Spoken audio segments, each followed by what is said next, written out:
Bonjour à tous, c'est Romain Daubry de la salle des marchés de Bourse Direct pour notre brief du début de semaine, décalé exceptionnellement donc au mardi 7 mars. Nous sommes le 7 mars, il est 15h14. Les indices américains vont ouvrir d'ici une quinzaine de minutes et on va aller regarder les enjeux graphiques et techniques à venir et puis le calendrier. Merci à tous, comme toujours, pour vos tweets, likes et retweets et commentaires positifs. N'hésitez pas à vous abonner à la chaîne Bourse Direct YouTube et puis à nos comptes Twitter respectifs pour le suivi des marchés et puis d'éventuelles mises à jour ou lecture de la position verte sur les marchés dérivés. On va donc regarder les enjeux au cours d'une semaine qui va être importante. Jérôme Powell va s'exprimer devant la commission bancaire du Sénat aujourd'hui à 16h, donc dans 3 quarts d'heure à peu près, et puis demain devant le Congrès, deux discours qui vont être évidemment très suivis par les opérateurs. On va avoir aussi parmi les gros rendez-vous demain, mercredi, les chiffres de l'emploi, l'enquête privée ADP de l'emploi aux États-Unis, et puis demain soir, le livre beige de la Fed. Le livre beige, c'est toujours important. C'est le livre, le document préparatoire pour les membres de la Fed pour la prochaine réunion à venir. Et puis on aura jeudi l'indice des prix à la consommation, donc l'inflation en Chine, et vendredi celle en Allemagne. Parmi les gros rendez-vous, les chiffres mensuels de l'emploi, l'enquête gouvernementale sera publiée vendredi en début d'après-midi. Ça va être le gros morceau macroéconomique de la semaine. Du côté des publications, Thales et Vivendi clôtureront le bal des publications du CAC 40 demain, mercredi, et jeudi ce sera Dassault Aviation qui publiera. On surveillera aussi les publications de Oracle aux États-Unis, et puis ce sera tout parmi les grosses publications de la semaine. Il y a toujours pas mal de small et mid cap qui publient en ce moment. Ça permet d'arbitrer, il y a des choses à faire, des signaux intéressants qui se mettent en place. Les banques centrales se réuniront, la BCE jeudi 16 mars, et puis la Fed, ce sera les 21 et 22 mars. Le compte-rendu de la réunion, le 22 mars après clôture. Ça va être évidemment important à surveiller par les opérateurs. Donc on a une dizaine de jours qui vont être assez charnières, à commencer donc dès aujourd'hui par le discours de Jerome Powell. Donc on va aller regarder nos enjeux graphiques. Du côté des marchés dérivés, on a, il faut le dire, un peu de soutien qui est passé à la main des acheteurs depuis maintenant quelques jours. On détectait un petit peu de pression baissière très légère, c'était de la spéculation baissière très vite contrée. On a vu ce mécanisme ensemble de pression baissière spéculative, ça consolide un petit peu sur des niveaux légitimes de vente, et puis on prend rapidement du bénéfice. Ce sont des points d'entrée pour des acheteurs. On voit que toute la pression baissière diminue, les carnets se vident, les indices rebondissent de façon assez rapide, assez flagrante, assez massive, dans des volumes qui ne sont pas extraordinaires, mais plutôt à la main des acheteurs à nouveau, et puis donc plus aucune pression baissière et rachat de short. Et donc ce mouvement, globalement, sur une dizaine de jours, il tourne depuis quelques heures à la faveur des acheteurs. On le voit sur le S&P, sur l'Eurostoxx et sur le CAC 40. Globalement, c'est entre 7 et 10% de la position ouverte qui a été de contrats qui ont été ouverts en plus, donc sur les futurs, sur ces différents indices. Du côté des couvertures, on est à l'équilibre sur l'indice CAC 40, 1,13 à peu près sur les niveaux actuels. On rappelle que 0,80 c'est complaisant, 1,20 c'est pessimiste. On est donc vraiment à l'équilibre, même un petit peu du côté de la prudence encore, avec toujours beaucoup d'options de vente situées dans la zone 6008-7003. Sur l'Eurostock, c'est toujours bien protégé, même si c'est moins qu'il y a quelques semaines, ça reste quand même toujours des niveaux de couverture significatifs. Sur le S&P, c'est la même chose, notamment toujours sur les options sur actions américaines. Il y a toujours pas mal de vigilance et de prudence de la part des opérateurs.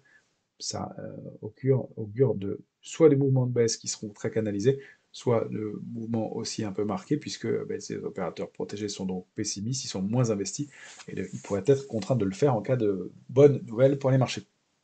Et donc on va aller voir tout de suite les enjeux graphiques pour les heures à venir, en commençant comme toujours par le S&P 500 en hebdomadaire. On voit cette forte réaction du S&P au-delà de l'oblique baissière en amont, mais sur un niveau de support majeur, 3933, 3956. En zoomant, on va avoir tout de suite la forte réaction qu'on a connue jeudi dernier, donc avec cet avalement haussier, la bougie du 2 mars ayant englobé celle du 1er mars, dans un biseau que le marché a bien identifié, même s'il l'a mordu pas mal de fois. Globalement, c'était pas mal travaillé. On pourra le réajuster, j'imagine. Voilà, mais globalement, ça a été pas mal travaillé. Et on est sorti en gap haussier, probablement un gap de rupture avec la tendance précédente, une accélération haussière, et puis on vient buter sur un niveau de résistance important, 4058, pas loin d'une oblique que le marché avait bien identifiée, hein, avec des points hauts qui dataient de septembre dernier. Bon, les obliques toujours moins pratiques à travailler, mais il y a quelque chose qui se passe ici. Et puis donc ce niveau, 4088, 4094, qui vont être la prochaine prochain niveau de résistance important, au-delà de 4058. C'est surtout d'aller chercher 4132, la résistance majeure, et puis la zone 4180, 4218, dans laquelle se situait notre fameux gap du 22 août dernier, qu'on avait commencé à combler partiellement et qu'on n'avait pas réussi à combler, qui va être le gros plafond de verre. Donc pour l'instant, c'est au moins ça, 4218 et aux alentours. Après, on peut toujours envisager des extensions, 4306, et puis pourquoi pas plus dans les semaines qui viennent. Pour l'instant, ça reste un mouvement de consolidation auquel on a assisté, dans un mouvement haussier, et des points d'entrée intéressants pour des opérateurs qui auraient raté ce premier mouvement de hausse et d'accumulation. On pensait qu'on pourrait aller un petit peu plus bas, chercher cette zone 3810, 3881, elle a été préservée. Ce serait pas bon maintenant qu'on a formé cette invalidation de retourner en dessous, mais le marché peut être volatile dans le contexte actuel. On ne l'exclut évidemment pas, on n'exclut jamais de scénario. On donne des probabilités, bien entendu. Donc, on voit ce petit rejet hier, et donc cette petite bougie qui donne un peu d'indécision après une accélération aussi un peu marquée, et surtout en amont de gros rendez-vous, bien évidemment. Donc, logique qu'on prenne un peu de bénéfice. C'est un peu le même genre de configuration sur le Nasdaq. Le Nasdaq, lui, qui a baissé de la même façon, avalement haussier, réintégrer et déborder cette zone 12008, 12165, hein, qui était la ligne de coup de la structure de retournement haussière, hein, en hebdomadaire, on le voit mieux, le double bottom, ici, avec la ligne de coup là, accélération haussière, première cible atteinte, et puis donc toujours notre deuxième cible qui se situe aux alentours de 13 720. On a réagi, on a donc préservé cette ligne de coup après un peu d'incertitude, et pour l'instant, on se réinstalle au-dessus de donc 12 260. On voit que ça reste très technique, hein, ce marché. On est allé chercher précisément sur le Nasdaq la cible 12 466. On passe au 12 356. On vient combler le gap qui avait été ouvert. Ça reste assez propre, donc ça peut être un gap de continuation. Et donc, potentielle poursuite du mouvement, gap de continuation, on le rappelle, c'est la moitié du chemin parcouru. Donc, on peut dupliquer le mouvement qui a été formé avant, donc d'ici jusqu'au gap, pour envisager des niveaux cibles. Alors ça, c'est la nouveauté. Voilà. Et donc, comme par hasard, on revient sur les mêmes niveaux que précédemment, 12 885, 12 865. 12 880, 12 865 était notre première cible, touchée début février. Donc vous voyez, on retrouve vraiment nos niveaux parfaitement. Je l'avais pas identifié comme ça avant, mais c'est toujours important, ça donne de l'harmonie dans les signaux. Donc tant qu'on est au-dessus de 12 165 et sur les 12 260, 12 260 pardon, et 12 165, on a toutes les chances de rebondir et de continuer à accélérer pour aller chercher au moins ce point haut du mois de février, pourquoi pas la cible plus lointaine.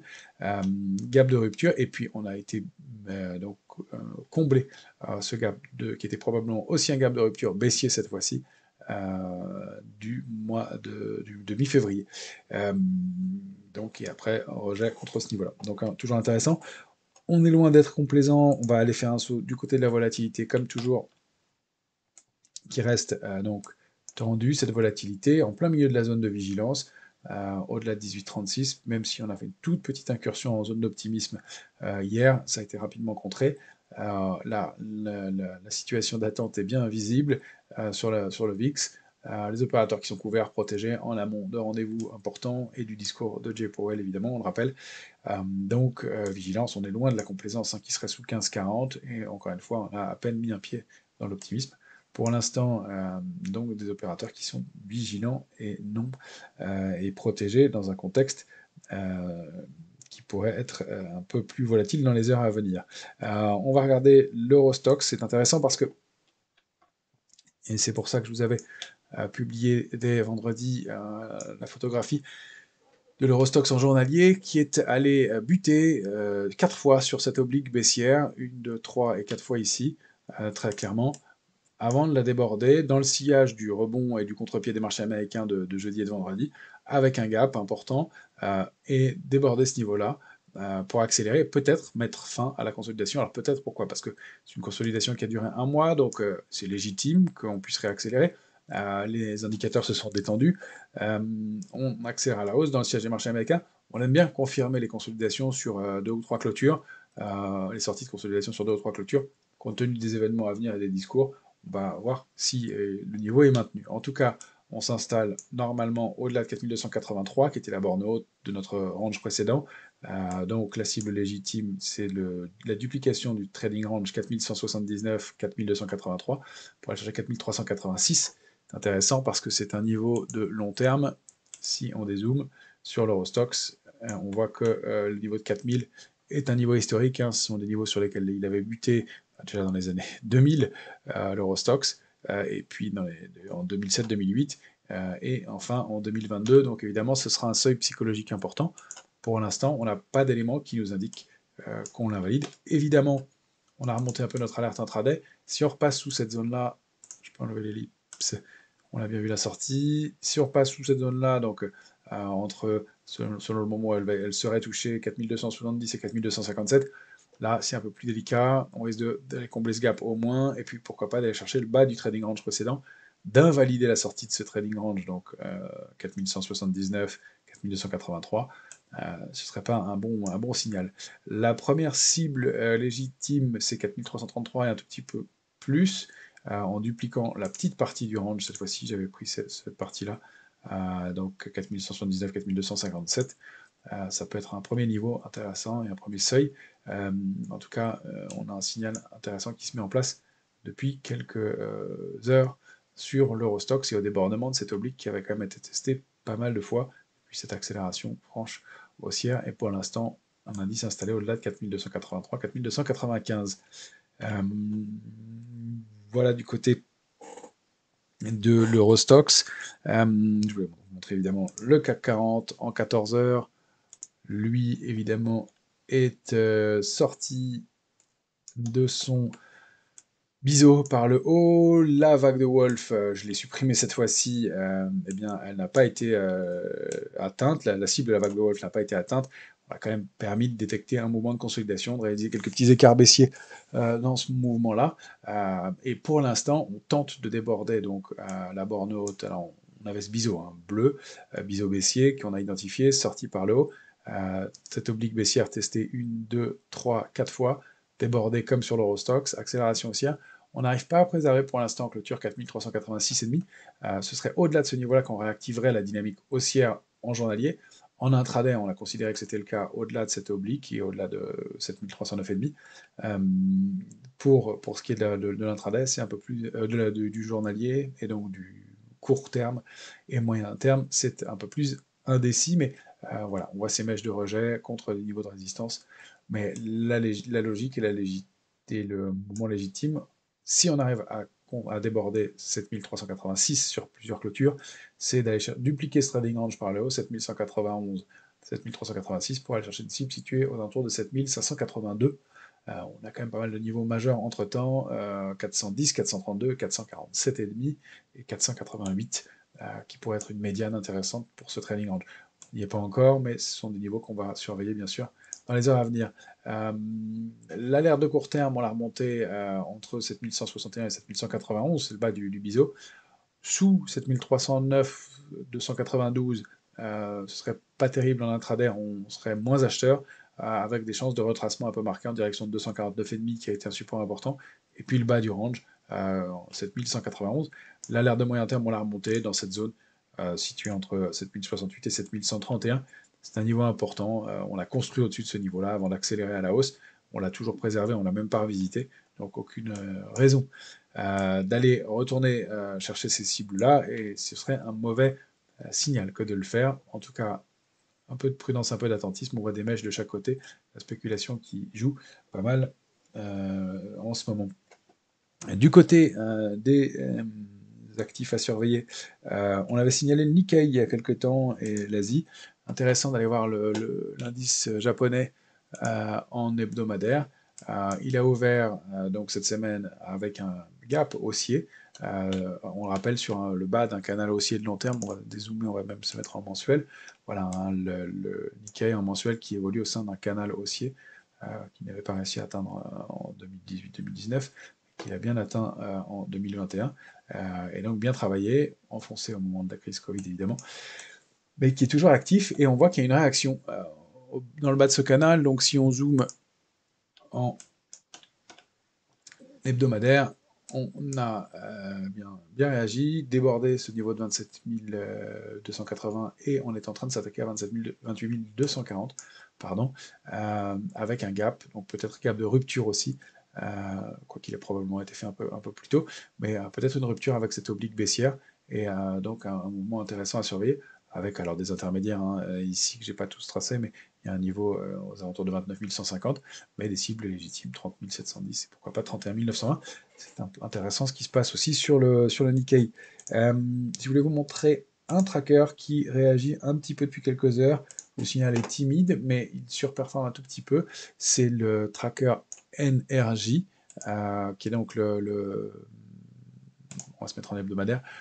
Energy, c'est les énergies renouvelables. Le mnémonique, c'est NRJ.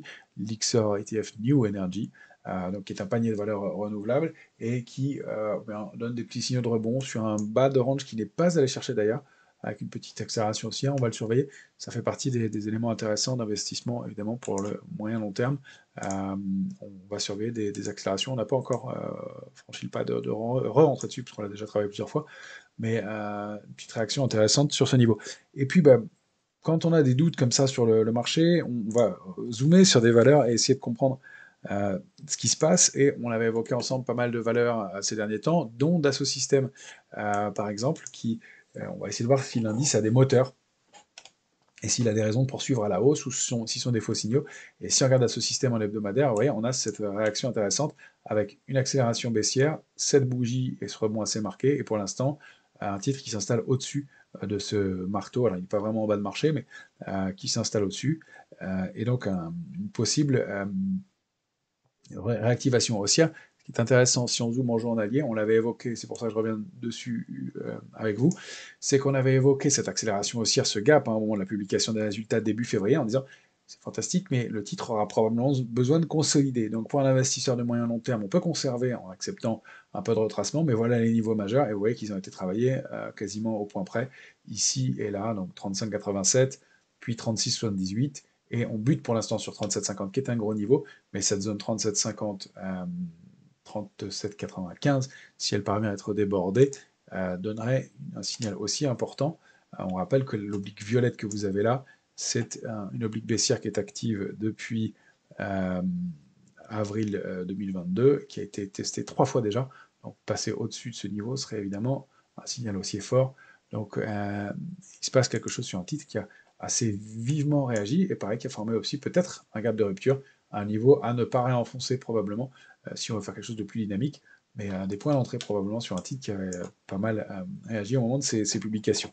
Je voulais vous montrer, parler d'Atos, qu'on a recommandé à nouveau récemment. On n'a pas toujours eu du succès sur le titre dans nos points d'entrée, mais il se passe quelque chose. Alors elle bénéficie de diverses recommandations positives ces derniers temps. Une structure de retournement en épaule, tête, épaule inversée, sortie, throwback et réaccélération. La cible légitime et idéale du mouvement, c'est cette flèche dont on n'a pas... Donc j'ai pas mis la flèche, voilà la pointe. Vous l'avez maintenant. C'est situé à 16,36, c'est le premier niveau. Il n'empêche que une structure de retournement comme ça, avec une consolidation marquée, pas mal de temps pour cette consolidation, réaccélération haussière, c'est plutôt sain ce qui se met en place. Et donc, on remarque aussi qu'elle évolue, si on se positionne en journalier, au sein d'un canal haussier. Pardon, j'ai beaucoup de traits d'essai, mais vous le voyez bien ici, une fois, deux fois, trois fois testé. Et en haut, de la même façon, on a cette oblique qui fonctionne bien. C'est un signe d'harmonie. Je dézoome parce que c'est pas très joli, il y a trop de points. Mais voilà, on le voit aussi en hebdomadaire. Donc sur Atos, graphique hebdomadaire, que vous avez ici. C'est une vraie recovery, mais là, il se passe quelque chose depuis plusieurs semaines maintenant. Elle revient de 7,20 environ. Elle a déjà pas mal progressé, mais il y a de l'intérêt. On rappelle aussi que la position nette spéculative sur Atos est passé de près de 14% du capital à 4% du capital short. Donc il y a eu 10% de rachat de short aussi dans ce mouvement. Euh, Si les stratégies sont moins short, c'est aussi un signe de force du titre. On rappelle qu'il y a la partie cybersécurité qui est intéressante, et puis des rumeurs d'OPO, de rachat de différents gros opérateurs donc, à surveiller. C'est spéculatif, mais il y a quelque chose qui se met en place manifestement depuis quelque temps. Sur Atos, alors évidemment, c'est un objectif minimal, hein, cette oblique, cette résistance 16-10, 16-36, pardon. On a ensuite des niveaux majeurs situés aux alentours de 18,84 et 21,08. Le titre a donc encore du potentiel haussier dans ce contexte, après avoir débordé des niveaux importants. Un autre titre que je voulais vous montrer, on l'avait évoqué déjà, je crois, la semaine dernière, mais il a un comportement intéressant, et ça se met en place dans un contexte de marché qui consolide, donc on surveille. C'est Valorec, en plus je vous ai fait un graphique plus propre que la dernière fois. Ah, j'en ai oublié un. Voilà. On est dans un triangle rectangle sur Valorec. Des vieux traits qui traînent. Pardon. Voilà, triangle rectangle qui est actif en place depuis 2020, très propre, hein. Des points hauts quasiment horizontaux. Alors quasiment, on pourrait tracer l'horizontale ici. J'ai attendu pour le faire pour vous la montrer, que vous ayez vu l'autre, pour que ça ne se chevauche pas trop les traits. Si on préfère les horizontales, c'est mon cas. On a un niveau de résistance à 14,30 qui est maintenant support, qui a été débordé, sur lequel le titre s'est réappuyé en début de semaine. On est peut-être donc en train de s'installer au-dessus de cette zone importante, hein, située entre l'oblique 14,08 et le support 14,30. Des niveaux qui ont été bien identifiés par les opérateurs. On monte avec du volume régulièrement, des volumes qui ont été 2 ou 3 fois supérieurs à la moyenne en fin de semaine dernière. Il faut le dire, même s'il y a un petit peu de volatilité, c'est normal, ce sont des niveaux de résistance importants, et donc un potentiel haussier qui reste pour une recovery, hein. On regarde Valorec en dézoomant, on voit qu'elle revient de très loin. Valorec, c'est le leader des tubes sans soudure, c'est une technologie intéressante, mais qui bien sous-performait ces dernières années, et donc 17,11 comme première cible. Pourquoi pas, si on duplique la petite partie du triangle, eh bien c'est 21,35, et puis un niveau de résistance important d'ailleurs, 21,35, et puis la grande partie du triangle, eh bien ce serait à 24,60, et ça correspond parfaitement à des niveaux de résistance importants. Donc voilà, peut-être potentiel dans les mois qui viennent pour ce titre-là. Encore une fois, il faut être patient. Pareil, ça construit au sein d'un canal haussier, même s'il y a un peu de volatilité par moment, de façon assez propre, et on est peut-être en train de déborder ce niveau. Voilà, on a fait quelques autres acquisitions pour nos portefeuilles investisseurs et dynamiques ces derniers temps. Ça reste un marché haussier, fort, on n'a pas de signaux de retournement.